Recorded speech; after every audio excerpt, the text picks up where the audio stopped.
Hello, this is Dr. Gary O'Neill with Take5, where we encourage you to take 5 minutes every day to review your Greek grammar so that you'll be able to use it for a lifetime. This morning we're going to start doing something a little bit different than what we've been doing in the past. Often you will get a text, a passage of Greek that you need to translate, and it can look like just so many words running together that it's difficult to understand where do you start, how do you start breaking this up into smaller pieces. So we want to give you some tips and hints on how to deal with a longer passage of Scripture. So let me read this and then we'll come back and talk about it.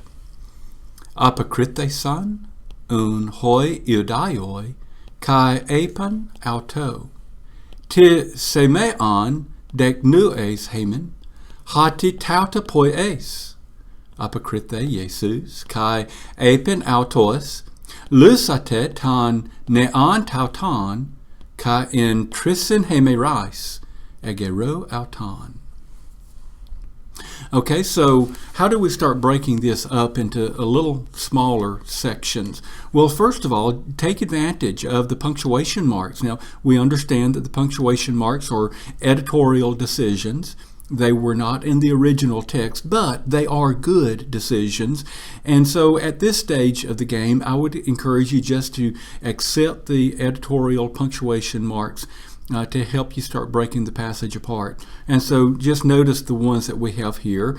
Remember that dot that's about halfway up on the line, that is like the colon in English. Then we have a comma here. We have what looks like the English semicolon here. Remember that is the Greek question mark. We have another colon, and then the period at the end. So right there you already see that you have broken it down. Instead of one long running passage, you have broken it down into 4 or 5 shorter, smaller sections, none of them going much over a line. Okay? Then the next thing that I would encourage you to start looking for, learn to pick out the conjunctions.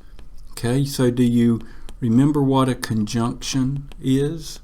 Conjunctions are those normally small words which are like the glue holding a passage together. In English, we think of the words like and, but, or, if, then.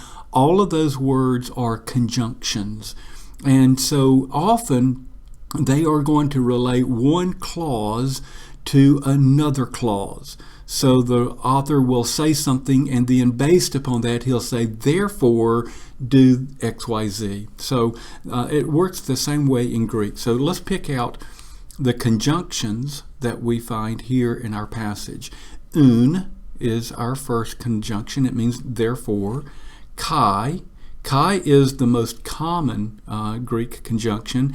And, but, also, even, something along that line depending upon the context. Okay.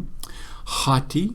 Hati is a conjunction that sometimes functions as like the quotation marks in English, and so it introduces a direct quote that somebody is saying. Other times it will be like because, doing XYZ because of. Okay. Another Kai here, and Kai here on that line, and that is all of them. Okay, so finding our conjunctions allows us to kind of make sense of everything. So that un, therefore, so we're pointing backwards, aren't we? They are asking or questioning Jesus because of something that has gone on before. So therefore the Jews answered and said to him. The to him there in context would be Jesus. So the Jews answered and said to him, what sign do you show to us?